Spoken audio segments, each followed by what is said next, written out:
When I was in my 30s, I was active in the NAACP, and Okay. and uh, and before that, I could tell you I did Black Future Leaders also. So I was volunteering, helping young people.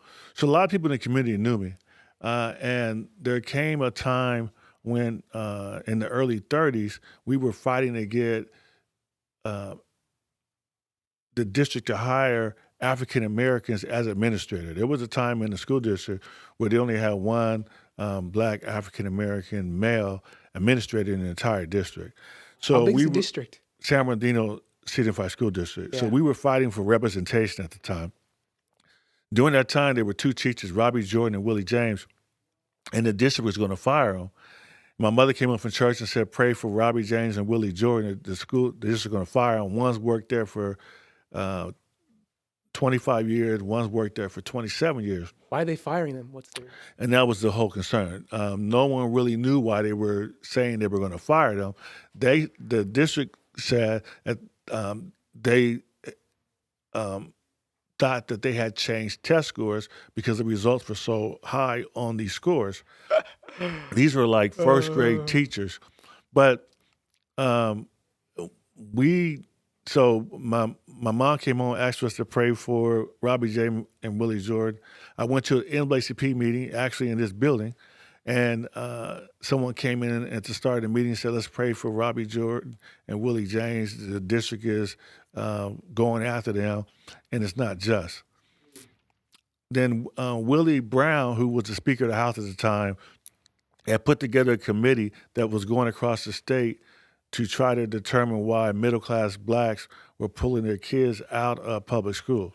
So they had a mm, meeting at the Hilton in San Bernardino, and my political mentor, Lois Carson, she asked me to attend that meeting as a community representative. And so there was about 100 of us there, and they broke us out onto these tables, about 6 people in each group.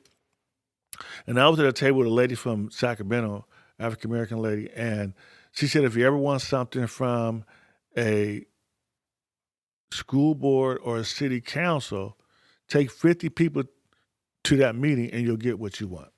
love it.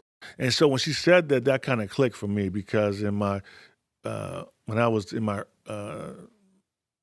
early years in college, I was in a fraternity, Phi Beta Sigma fraternity, and we used to promote parties. And so I was like the big promoter. I would put out the placards and we would put commercials on the radio and we would get 500 people at our event.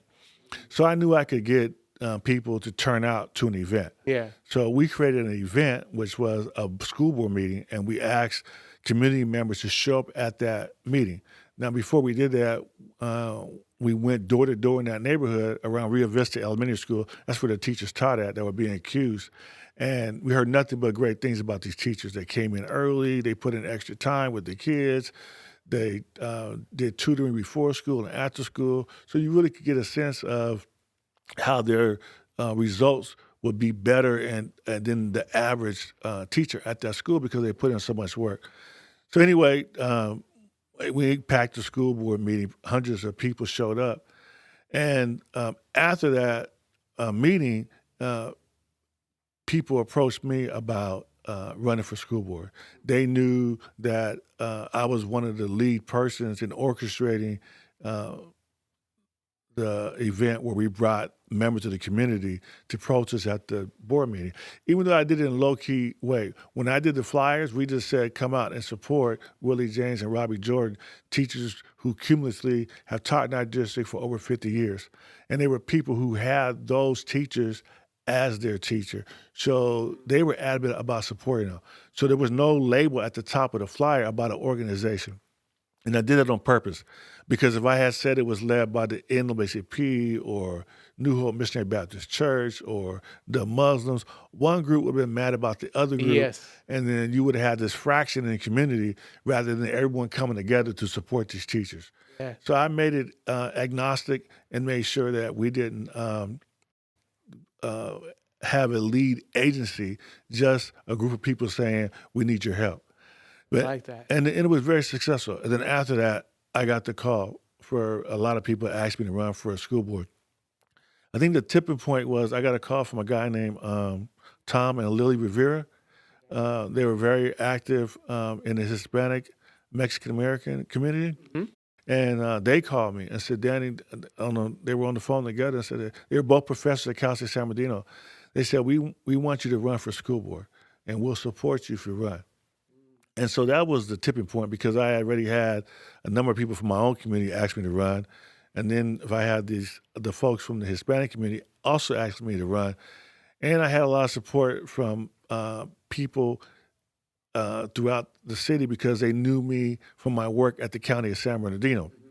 That's why I ran and won. So I actually got elected to school board when I was 32 years old. And you weren't involved in education before that at all, right? No, other than doing the mentoring and tutoring, but professionally, no.